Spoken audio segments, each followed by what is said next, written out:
Hi అండి. మా హోటల్‌లో చేసే ఆలు బజ్జీ మేము ఎలా చేస్తామనేది ఈ వీడియోలో చూపిస్తానండి. ముందుగా శనగపిండి వేసుకుంటున్నాను.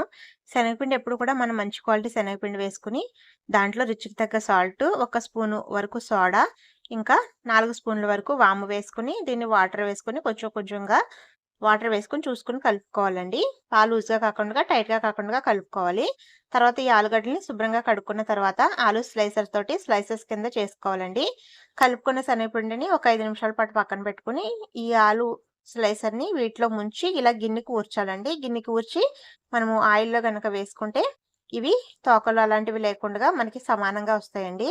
అంతే కాకుండా మనం ఇవి కాల్చుకునేటప్పుడు కూడా మనము మంట ఎప్పుడు కూడా మీడియం ఫ్లేమ్‌లో పెట్టుకొని ఇవన్నీ వేసుకోవాలి. అన్నీ వేసిన తర్వాత మంట కొంచెం పెంచుకోవాలండి. పెంచుకొని వీటిని 2 సైడ్‌లు కూడా బాగా కాలనివ్వాలండి. ఇలా కలర్ వచ్చిన తర్వాత ఒక గిన్నెలోకైతే తీసేసుకోవాలి. ఆలు బజ్జీ వేడి వేడి తింటే టేస్ట్ చాలా బావుంటుందండి. పైన మనము కొంచెం మసాలా పొడి చల్లుకొని, ఇంకా కొన్ని ఉల్లిపాయలు, నిమ్మకాయ వేసుకొని తింటే గనక టేస్ట్ అయితే అదిరిపోతుందండి. నచ్చితే లైక్ చేయండి.